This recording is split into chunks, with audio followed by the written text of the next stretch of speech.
नमस्कार, माझे नाव समधी संतोष शिंदे. मी एस.एस. शिवाजी विद्यालय काळा चौकी मुंबई 33 मध्ये शिकत आहे. आम्ही विकसित भारत 2025 बिल्ड-अ-थॉन याच्यामध्ये भाग घेतला आहे. आमचा विषय आहे वोकल फॉर लोकल. या अंतर्गत आम्ही सोलार बल्ब ही संकल्पना तयार केलेली आहे. माझे नाव आणि चढलेलं आहे. आम्ही सोलार बल्ब बनवायचे कारण आहे की गावामध्ये लोड शेडिंगमुळे 24 तासापैकी 10 ते 15 तास लाईट नसते. त्यामुळे गावकऱ्यांसमोर अनेक समस्या येतात. उदाहरणार्थ आमच्यासारख्या मुलांना पुरेशा प्रकाश नसतो अभ्यासाला. परत रात्री प्रवाशांना पुरेसा प्रकाश नसतो आणि सर्पदंश शहरात अशा समस्या येऊ शकतात. म्हणून आम्ही इलेक्ट्रिक सोलार बल्ब बनवत आहे. माझे नाव आर्यन आमदार हुसेन. मी आता नवीन शिकत आहे. माझ्या शाळेचे नाव एस.एस. शिवाजी विद्यालय आहे. सोलार बल्ब या उपकरणासाठी आम्ही पुढील प्रमाणे साहित्य वापरले आहे. एक solar panel, rechargeable battery, LDR sensor,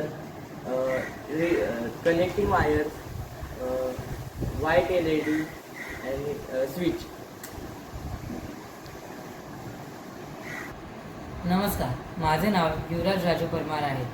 जसं माझ्या मित्रांनी सांगितलं तुम्हाला की सोलार बल्ब कशासाठी वापरतात आणि त्याचे उपयोग काय काय आहे, त्याचे आपण मटेरियलसुद्धा माहीत पडले आहे. तर या सर्व मटेरियलची कॉस्ट आपल्याला 350पेक्षा कमी भेटलेली आहे. आणि जेव्हा आम्ही सर्व मटेरियल बरोबर कनेक्ट केले तेव्हा मला माहीत पडले की हे सोलार पॅनल आहे, याला आपण पहिल्या दिवसात चार्ज केलं. चार्ज केल्यानंतर हे बॅटरीमध्ये पॉवर टाकणार आणि ज्या बॅटरी पूर्ण चार्ज होईल तेव्हा ते LDR सेन्सरला कनेक्ट केले आम्ही बॅटरी. आणि त्या कनेक्ट केल्यानंतर रात्री ते आपोआप सिग्नल पाठवणार आणि LED चालू होणार. चालू झाल्यानंतर ते तुम्ही जितके टाईम याला चार्ज केले तितके टाईमपेक्षा हे चालू शकते. आता फक्त हे प्रोटोटाईप आहे, त्यामुळे याला 4 तास चार्ज केलं तरी 2 ते 3 ताससुद्धा कंटिन्यू नॉनस्टॉप चालू शकते.